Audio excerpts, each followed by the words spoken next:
J'aime bien, mais j'aime bien débuter une vidéo comme ça avec une expérience. Dans une pièce noire, voici le Samsung LCD QLED. Je lui fais diffuser du noir avec deux petites barres blanches sur le côté. Là vous vous dites, oh mais c'est génial, regarde ce noir absolument incroyable. Je suis d'accord, c'est génial, on va se rapprocher. Et voici la zone de rétroéclairage qui correspond aux deux barres blanches. On n'y peut rien, c'est du LCD, s'il faut avoir une image, il faut la rétroéclairer. Qu'il y ait 100 zones, 200 zones, 300 zones, 400 zones, 500 zones indépendantes de rétroéclairage, ça change rien, à un moment donné, il faut rétroéclairer. Regardez le reste de la dalle, il n'y a rien parce que je ne demande rien, donc c'est entièrement éteint, hein, good game. Et là, hop, on rétroéclaire. D'entrée de jeu, regardez un truc assez surprenant, il n'y a pas d'effet de blooming. Le blooming, c'est quoi? Le blooming, c'est s'il y avait eu un débordement de la lumière entre les deux barres noires, comme un halo. Là, vous voyez bien que la lumière est bien calée. C'est assez étonnant et c'est un bon départ pour ce téléviseur, hein.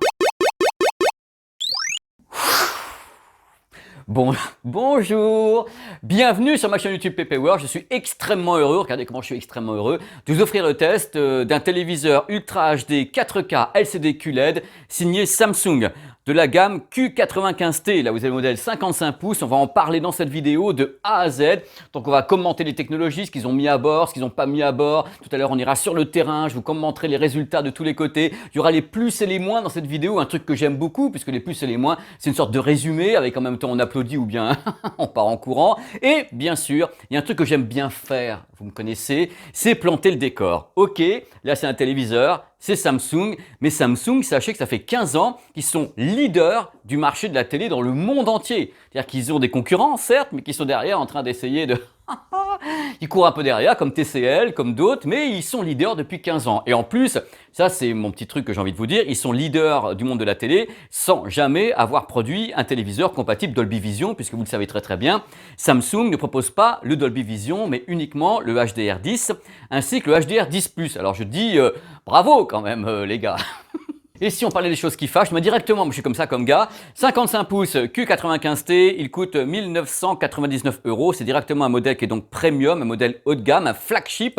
Alors moi justement je l'ai choisi parce que du coup qui dit flagship, dit les gars qui me disent oh, on a tout mis dessus, franchement tout est bien, on a mis plein de techno, c'est absolument incroyable et tout. Alors les diagonales vont jusqu'à 85 pouces avec ce produit, hein. Et pour info, c'est le successeur du 85R. Allez on y va, on va commencer à éplucher le produit, oui c'est bien, on va commencer à éplucher le produit dans les caractéristiques techniques.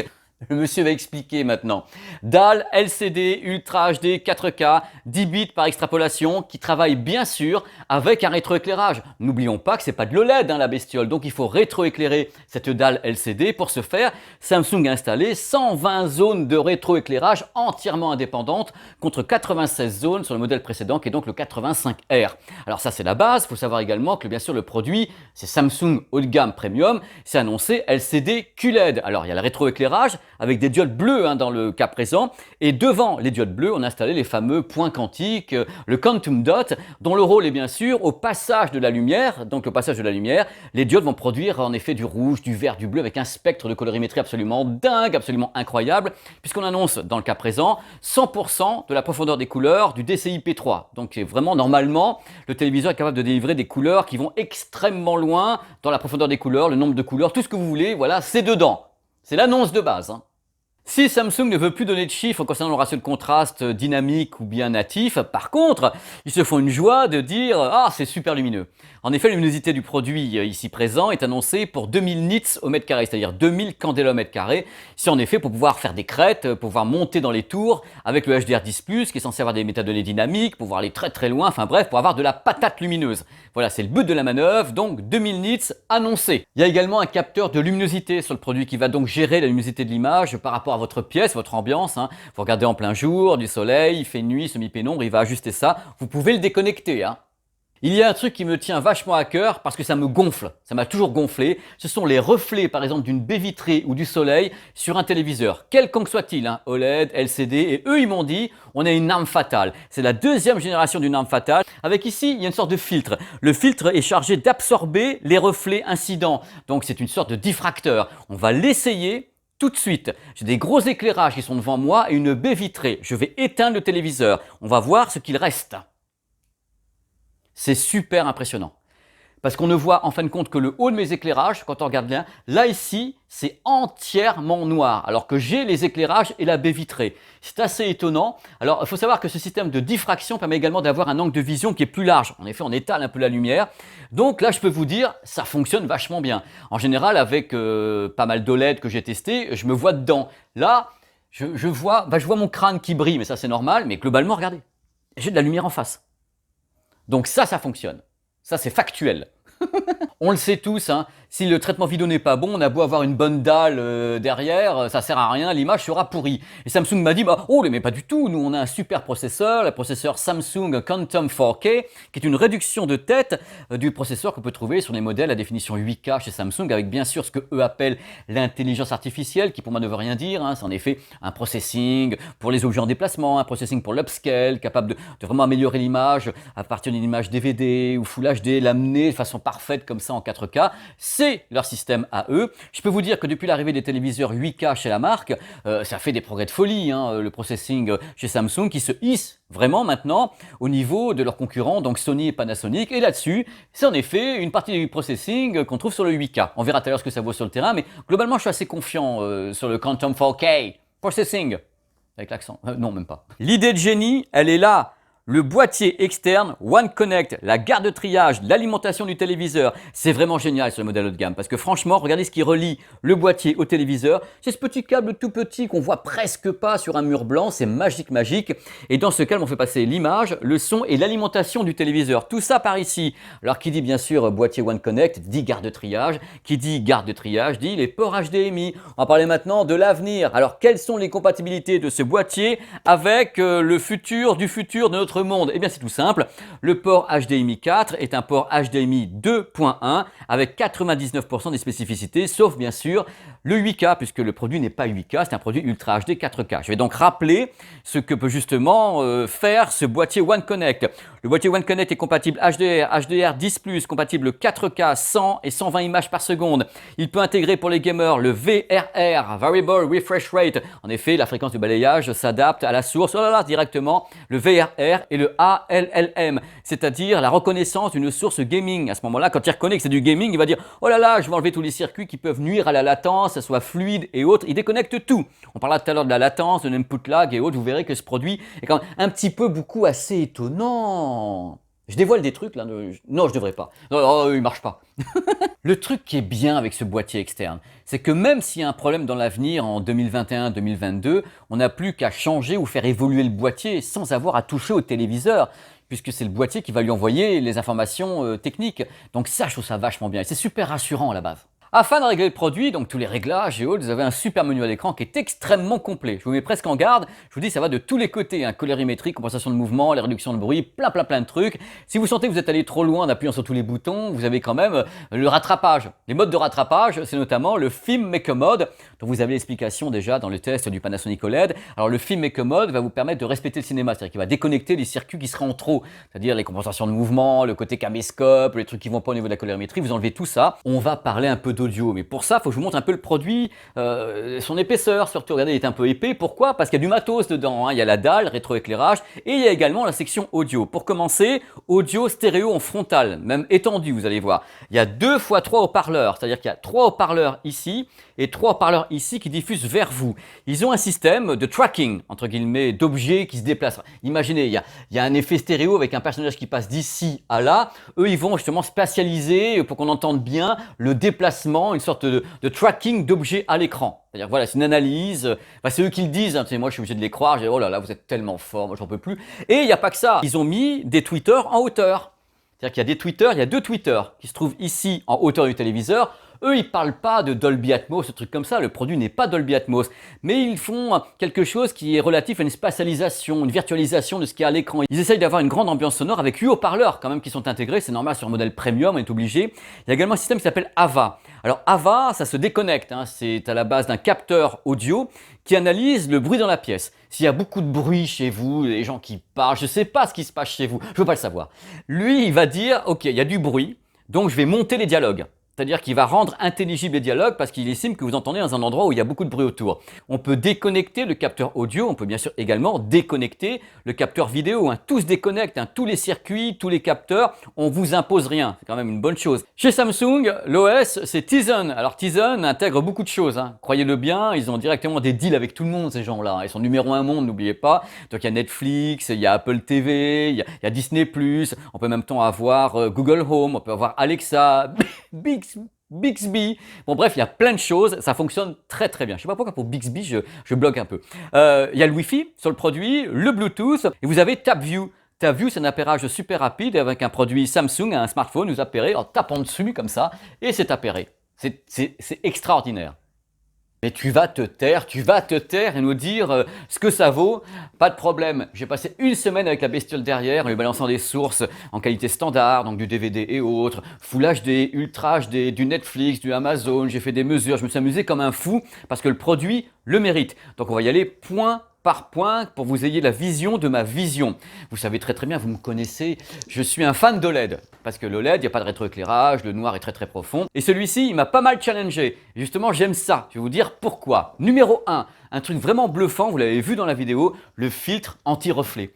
Ce filtre anti-reflet, là d'ailleurs, j'ai encore les éclairages, la baie vitrée, il est épatant parce que justement, il appuie l'image, il appuie le ratio de contraste, il appuie le rendu du noir parce qu'on n'est pas pollué par plein de lumière incidente de tous les côtés. Donc quand on regarde, on a l'impression que c'est plus profond, que c'est plus propre. Et en effet, puisque lui, il limite la casse. Donc c'est génial. Vous le savez, le vase de 60 sur un téléviseur, c'est le rétroéclairage. C'est très compliqué. Là, on a 15 fois 8 zones entièrement indépendantes. J'ai fait beaucoup d'essais et ça fonctionne du feu de Dieu. J'ai fait des essais notamment en balançant une image entièrement noire sur le téléviseur, dans une pièce entièrement noire. J'ai commencé à chercher les fuites de lumière, les points de clouding, des trucs comme ça. Il n'y avait rien, c'était entièrement noir. Bien sûr, le système a des limites. Si vous balancez un rond blanc comme ça au milieu du noir, vous allez avoir un halo autour du rond blanc parce qu'on ne peut pas l'éviter. Il y a toujours une diffraction comme ça autour de la lumière, mais globalement, c'est extrêmement bien fichu. Donc on peut dire que le ratio de contraste est très appuyé, très fort. Il n'est pas parfait. Il n'est pas aussi bon que sur un téléviseur OLED qui, lui, n'a pas de zone de rétroéclairage. Et là, il y a 120 zones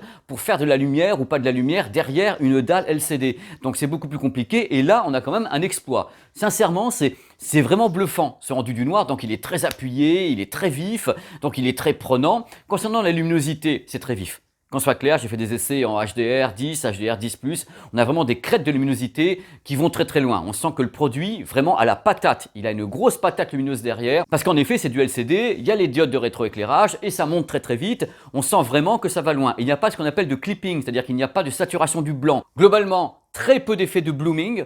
Et sur le modèle que j'ai, il n'y a pas de clouding. Un point sur lequel je suis extrêmement sensible et tatillon, c'est sur la colorimétrie. Et là, j'avoue qu'après les réglages, ce que j'ai pu faire, elle est vraiment nickel, quoi. Une colorimétrie qui est large, vibrante, qui est prenante. J'ai pas eu de problème avec les tons chers. On sent que l'équilibre est tout à fait respecté, l'équilibre tonal est respecté. On a affaire à quelque chose qui est quand même très très solide au niveau de la colorimétrie. On va continuer avec le traitement vidéo. Ce traitement vidéo que je connais quand même, c'est pas la première fois que je le rencontre. Là, encore une fois, je dois vous dire, mais avec la plus grande joie, que ça assure pas mal. Alors j'ai essayé bien sûr à partir de DVD faire des upscales. C'est propre, bien sûr si le DVD est pourri ou si l'image est pourrie à la base que vous avez sur YouTube ou autre, vous n'allez pas sauver une image qui est déjà en plein désespoir. Mais globalement le signal est très très bien amélioré, il est très très bien peaufiné. Je conseille de ne pas trop appuyer sur tous les boutons parce qu'on arrive à des résultats qui sont en général moins bons que ce qu'on avait sur la source, ça part de tous les côtés. Globalement on peut réduire toutes les saccades quelquefois qui vous plaisent pas avec ces modes de motion composition avec un effet caméscope qui devient apparent. Ça peut être fait, c'est pas ce que je préfère mais il peut le faire. Je rappelle que tout est déconnectable. Ce qui est bien, et ce que je vous ai dit déjà tout à l'heure, c'est que vous avez plusieurs modes sur le téléviseur qui permettent vraiment de gérer l'image, d'essayer de rattraper ou de ne toucher à rien. Mais globalement, le processing vidéo est très bon. J'ai fait des essais en HDR 10+, également avec le Blu-ray de Alita. C'est vrai qu'il y a une belle amplitude, que ça tabasse pas mal. Moi, je suis un peu inquiet concernant le HDR 10+, je vous le dis, je vous le dirai tout à l'heure dans les plus et les moins. Je ne pense pas que le HDR 10+, soit le HDR le plus utilisé dans les années à venir. On verra ce que Samsung va faire ou pas par rapport à ça. Je pense que le Dolby Vision devient inévitable. Mais c'est à Samsung de prendre la décision qui lui convient par rapport à ce type de téléviseur qu'ils annoncent en plus comme cinéma et gaming, sachant que dans le gaming, il y a également du Dolby Vision sur plusieurs jeux. Donc, vous l'aurez compris, avec une bonne source, il assure bien lui derrière, il assure très très fort. C'est vraiment une image qui a de la gueule. Elle a de la gueule, bon sang, avec une bonne source. Moi j'étais là, j'ai dit ouais, good game, GG à vous Samsung. Et Samsung a également bien bossé la section audio. Il y a 8 haut-parleurs dans le bousin qui est derrière, sur 3,5 cm. C'est un son qui est quand même très net, extrêmement net dans les voix. Il est très large dans la stéréo, il est assez spatialisé. C'est pas non plus des effets Dolby Surround de tous les côtés. Mais quand on sait que c'est le téléviseur qui diffuse ça, c'est un excellent signal audio d'appoint pour une pièce de 25 mètres carrés. C'est intelligible, c'est clair. Il n'y a pas un grave à se rouler par terre, parce qu'on ne peut pas sur ce type de produit, mais globalement c'est assez saisissant. Voilà, et ça fonctionne bien aussi. Ah bah décidément. Concernant le système de tracking sonore, vous savez, le procédé qui permet par rapport à l'analyse du mouvement d'un objet à l'écran de faire bouger le son qui va avec, moi j'étais là, j'ai pas foncièrement entendu grand chose, et peut-être que, je sais pas, j'étais pas bien réveillé à chaque fois, mais bon, c'est pas la donnée principale de ce téléviseur. Le principal pour moi c'est que les dialogues soient intelligibles, qu'il y ait du son, qu'il y ait de la puissance, qu'on entende bien, le tracking sonore, whatever. Et maintenant, si vous le voulez bien, messieurs, dames, on va passer au plus et au moins. Le rétroéclairage 120 zones qui fonctionne super bien. La qualité de fabrication, la qualité générale de l'image, c'est assez bluffant. Luminosité élevée, la qualité du traitement vidéo. Évidemment, balancez pas la source la plus moisie et dire « Ah, ça va être bien ». Non, avec une image déjà acceptable, le traitement vidéo s'en sort super bien. Le filtre anti-reflet, bluffant. Le boîtier One Connect, son petit câble de 10 mètres, absolument dingue, et surtout sur le boîtier, une HDMI qui est en 2.1 avec la plupart des caractéristiques qui vont satisfaire les gamers. Pour les gamers justement, le VRR, le ALLM et le AMD FreeSync. Très faible latence, on est à 10 millisecondes d'input lag sur le modèle. L'OS Tizen est clair, on se repère, il va très vite, rien à dire. AirPlay 2 Inside, Google Home, Bixby, Alexa. Directement avec Tizen, on a Disney+, Netflix, Apple TV, tout est dessus. Angle de vision. La qualité audio, très bonne qualité audio générale, c'est agréable. Il n'y a pas de marquage possible de la dalle, puisque c'est du LCD. Sur ce modèle que j'ai testé, je n'ai pas eu d'effet de clouding ou de fuite de lumière de la dalle LCD utilisée. Le prix, money, dinero. Là, 2000 € pour 55 pouces et on ne peut pas trouver l'excuse de la pénurie de dalles OLED, c'est une dalle LCD. Donc c'est un produit qui est onéreux, c'est un premium, c'est un flagship. Et voilà, vous le savez, et vous avez vu en même temps quels sont ses résultats.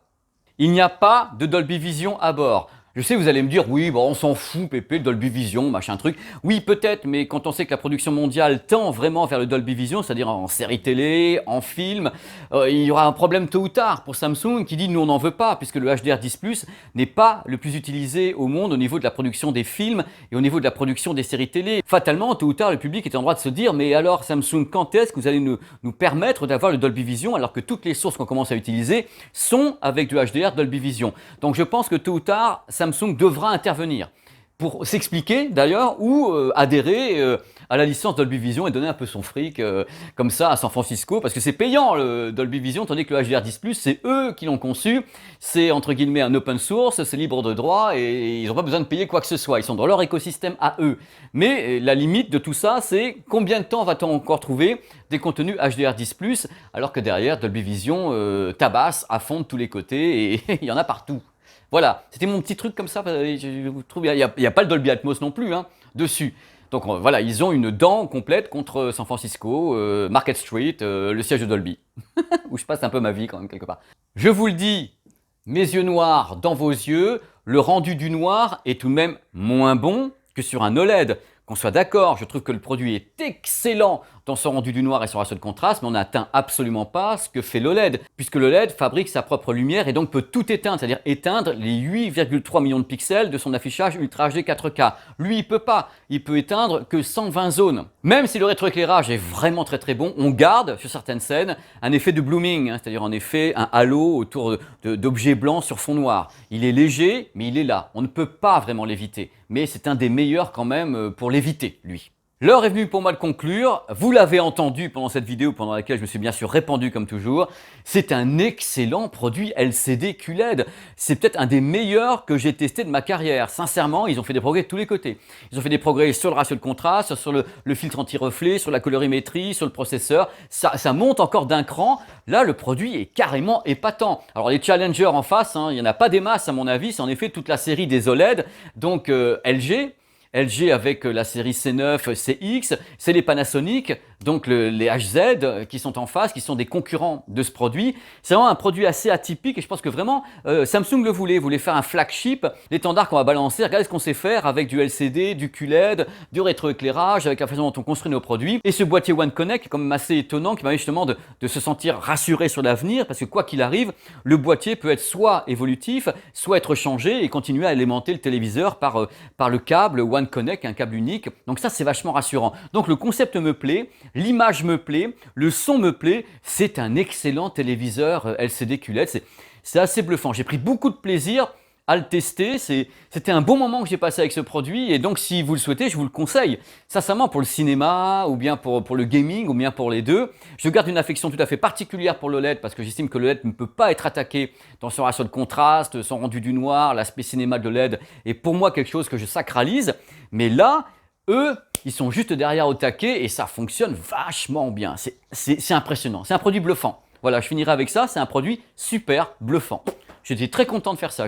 J'espère que vous avez passé du bon temps en regardant cette vidéo et que vous allez vous balader sur la chaîne. J'ai prévu d'autres tests de téléviseurs, téléviseur LG CX, téléviseur Sony, téléviseur Xiaomi. Il y a beaucoup de trucs qui sont prévus actuellement, du TCL également en haut de gamme, parce que ça bouge pas mal actuellement en télé, donc c'est plutôt marrant. Et puis là, avoir fait celui-ci, ça, je suis content. Voilà, amusez-vous sur la chaîne. Vous avez plein de vidéos partout. N'hésitez pas à vous balader. On se retrouve très vite.